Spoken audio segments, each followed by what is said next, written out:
There are moments in history when global power quietly shifts, not through sudden shocks, but through steady realignments, new alliances, and emerging centers of influence. Today, one question is shaping debates in capitals around the world. Is the rise of the BRICS coalition signaling the emergence of a new world order?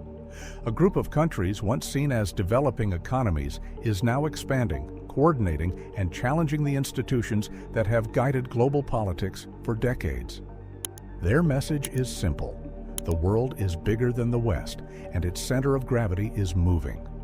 To understand what this means, we need to examine what is happening now, why it matters, and how it could reshape global power in the years ahead. The BRICS, originally Brazil, Russia, India, China, and South Africa, has entered a new phase. What began as an economic label 2 decades ago has evolved into a political and strategic bloc. Recent expansions have brought new members and observers from the Middle East, Africa, and Asia, increasing the group's geographical breadth, energy resources, and diplomatic weight. The coalition now represents a significant share of global GDP when measured in purchasing power, major energy producers and consumers, some of the world's most populous nations, and a growing portion of global trade settlements conducted outside the US dollar. At the same time, the United States and Europe continue to anchor the existing international system, from financial institutions to security alliances and technological standards.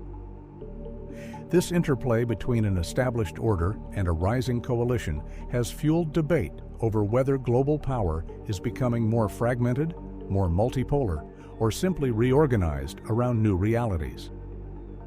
The origins of this moment trace back to the early 2000s, when rapid economic growth in emerging markets reshaped development forecasts. The term BRIC was created to reflect the future weight of these economies. By 2009, the group held its first summit, marking a shift from economic concept to political forum. South Africa joined soon after, giving the bloc a presence on every inhabited continent. In the years that followed, each member faced its own challenges: recessions, political transitions, strategic rivalries, and social pressures. Yet they remained committed to the idea of a world less centered on Western institutions. The creation of the new Development Bank in 2014 symbolized the coalition's ambition to build parallel structures rather than depend entirely on existing ones. More recently, rising geopolitical tensions, sanctions regimes, and energy realignments accelerated the group's cooperation. Expansion became possible as countries from the Gulf, Africa, and Asia sought greater representation in global decision-making. The history of BRICS is not about replacing the West, but about widening the table of global influence. The interests of the main actors shape how the bloc evolves. China, the largest economy in the group, sees BRICS as a way to promote a multipolar world where influence is more widely distributed and alternative institutions complement the Western-led system. Its challenge is managing perceptions that BRICS may become overly aligned with its own priorities. India views the bloc as a platform to amplify its global role while maintaining strategic autonomy. It values dialogue with diverse partners, but remains cautious of initiatives that could increase dependency on any single power. Russia uses BRICS to find diplomatic space and economic opportunity at a time of strained relations with Western countries.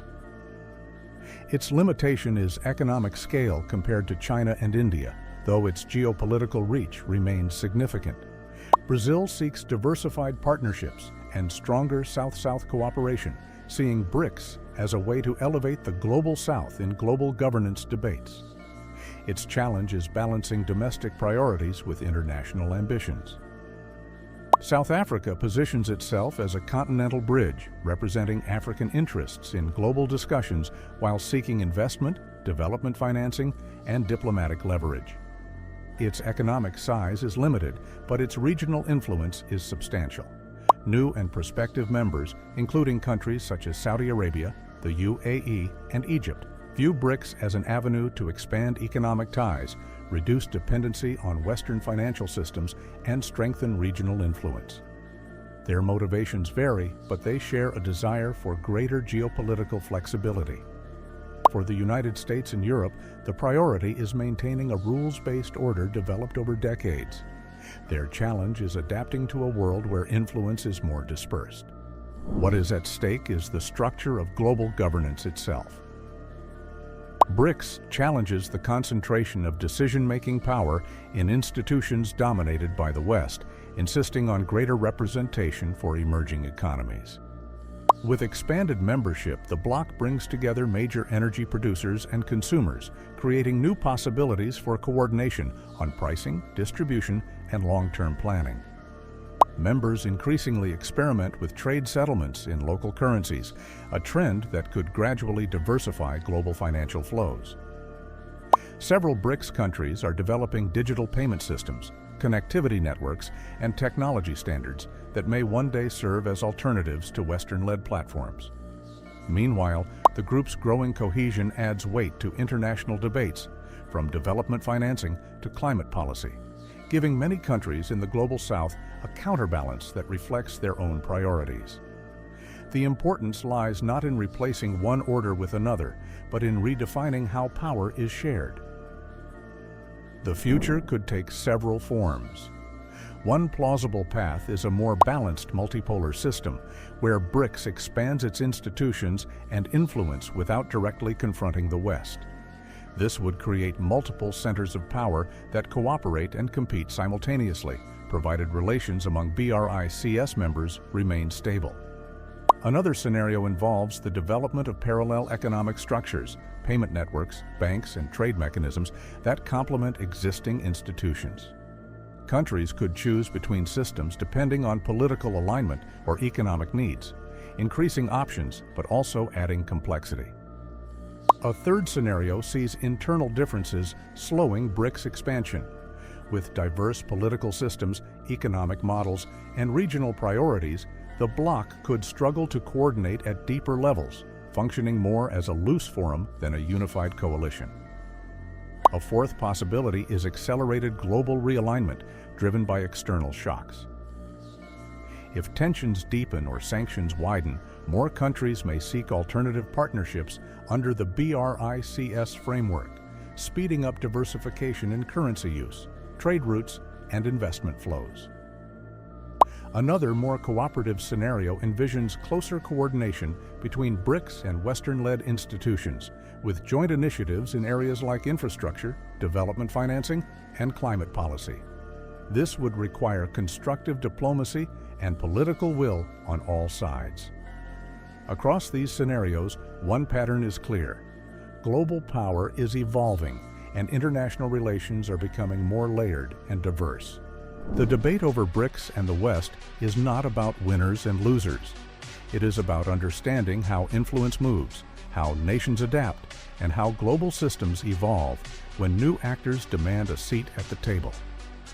We are watching a world where power is no longer concentrated in a single region, institution, or alliance. Instead, it is increasingly distributed across continents with different histories, priorities, and visions. The question is not whether a new world order is arriving, but how the emerging order will coexist with the old one. In international affairs, change rarely happens suddenly. It unfolds quietly, through trade flows, alliances, institutions, and strategic decisions. To understand BRICS is to understand the shifting architecture of the 21st century, a world where influence is shared, where geography meets ambition, and where global power is being rewritten, one negotiation at a time.